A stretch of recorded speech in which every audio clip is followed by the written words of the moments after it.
The time has finally come. I'm Joseph, this is Input English.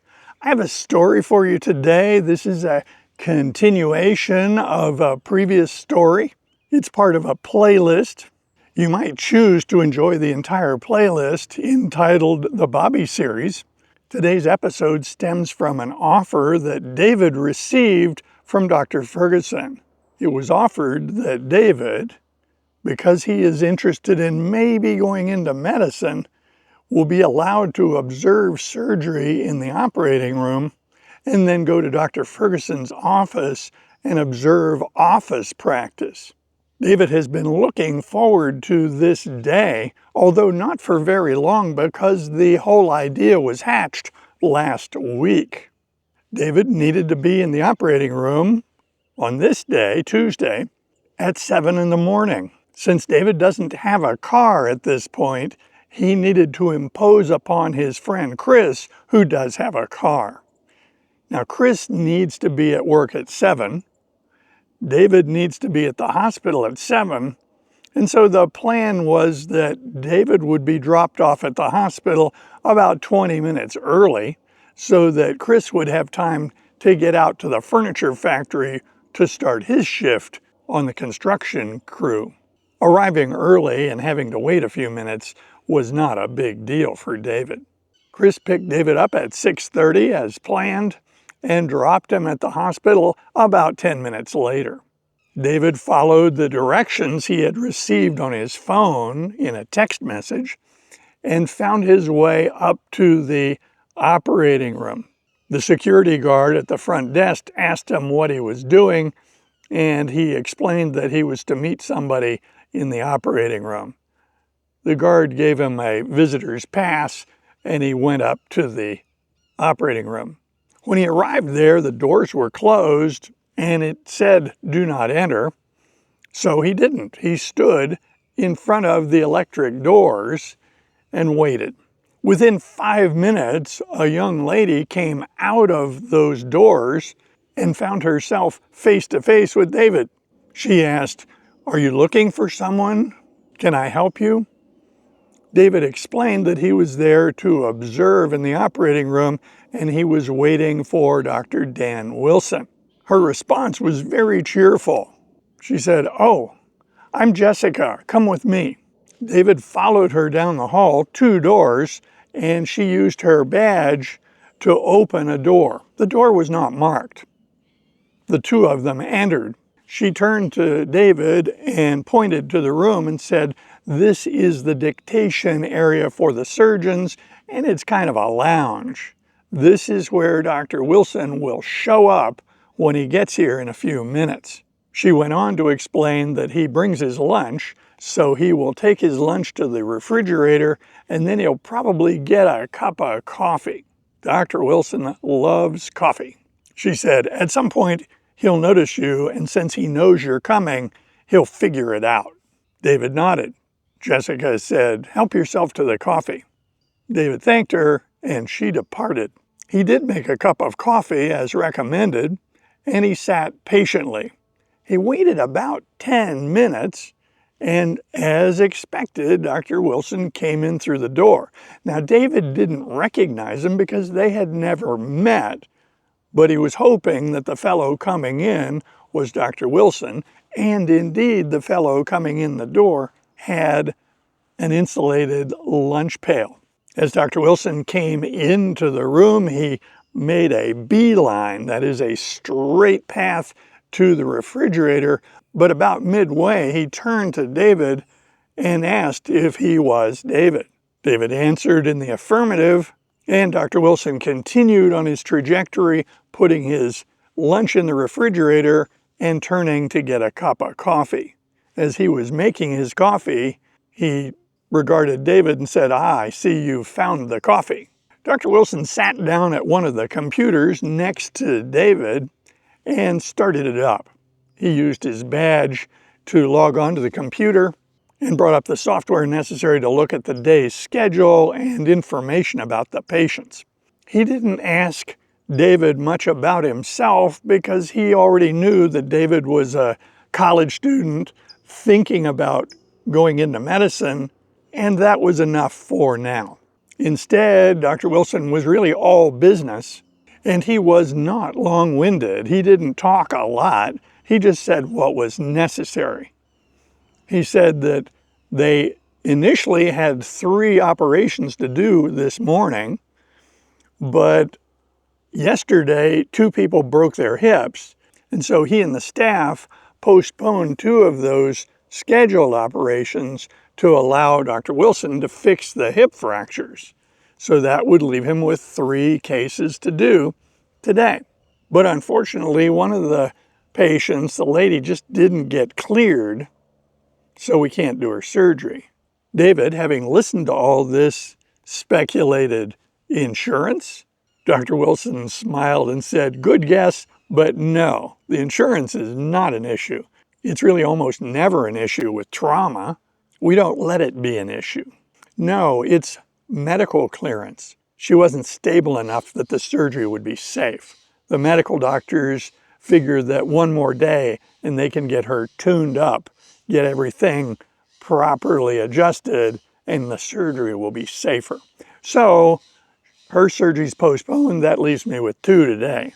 I need to fix an ankle fracture and I need to fix a broken hip. David nodded. Soon they were looking at the x-rays on the computer. Dr. Wilson briefly explained the fracture and how he was going to fix it. He then said, "This is a very straightforward fracture.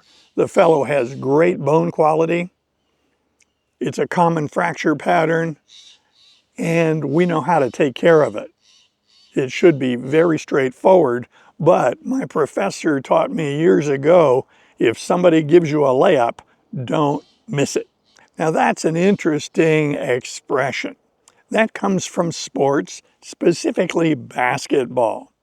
Most basketball players consider a layup an easy shot. It's not very challenging.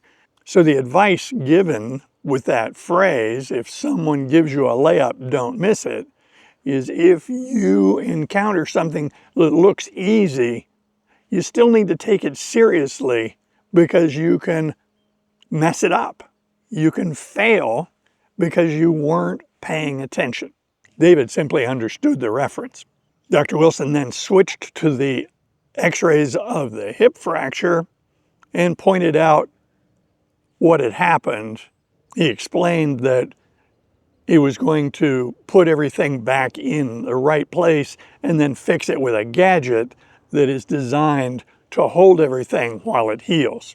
After making some quick chart entries on the computer, he logged off, and the 2 of them went to the men's locker room. They changed into the operating room clothes called scrubs, and Dr. Wilson recommended that David not leave anything valuable in the locker unless he's brought a lock. David said no, so he said, "Just keep your wallet and money with you." David nodded.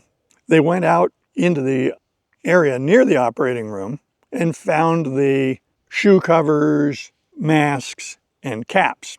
Dr. Wilson said, "You see this red line?" David nodded. He said, "This is scrubs only. On this side of the line, people can have street clothes on." Makes sense.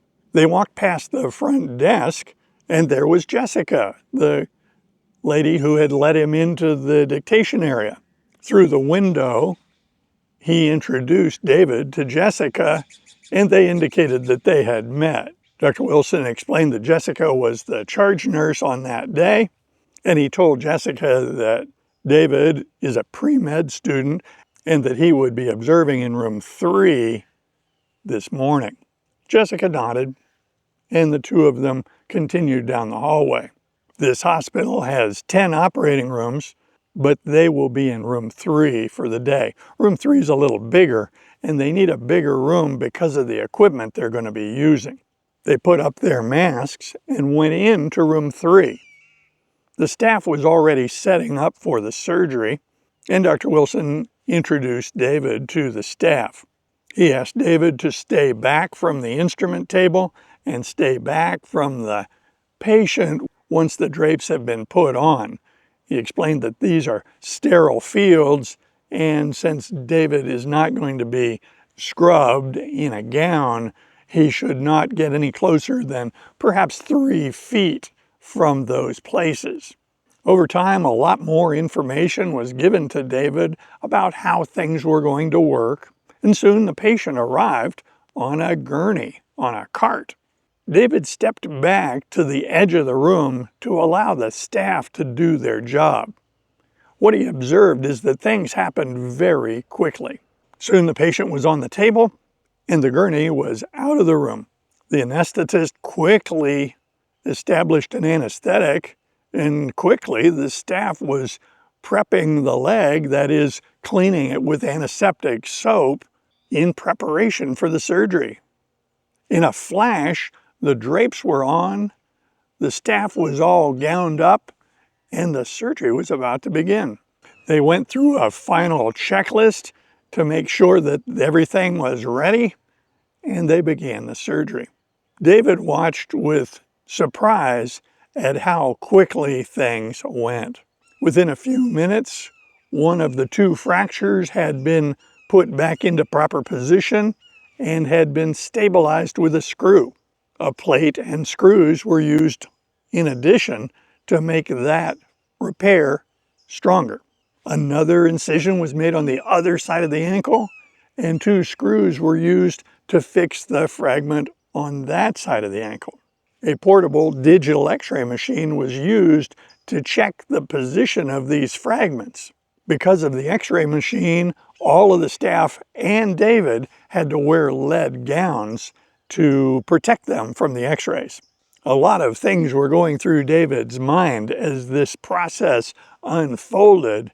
Soon, Dr. Wilson was closing the skin with staples. They applied dressings and a splint, and the operation was complete. Soon the patient was awake and being wheeled out to the recovery area. This would be an outpatient procedure. He would not stay in the hospital. The second operation was very different. It started about an hour later. It was a hip fracture. It was also done with an X-ray machine to help navigate realigning the fracture fragments. Again, the surgery went very quickly, and soon the wound was closed and a dressing applied. This patient would stay in the hospital maybe a couple of days recovering from this surgery. After the second procedure, David and Dr. Wilson were sitting in that dictation area, and Dr. Wilson asked if he had any questions. David said, "I wouldn't know what to ask. Everything happened so quickly and so unexpectedly. My head is spinning." Dr. Wilson reassured him that that is normal. He then related his first experience watching surgery in an operating room when he was David's age. He then told David that he was watching him during the surgery to make sure that he wasn't showing signs of getting dizzy or maybe getting ready to faint.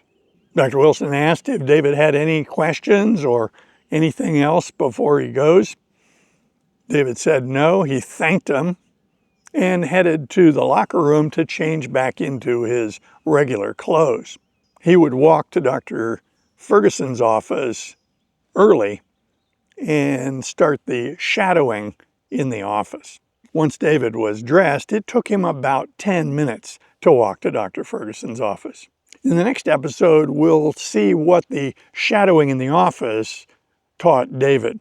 I invite comments below, and if you like videos like this, be sure to click on this one next. See you soon.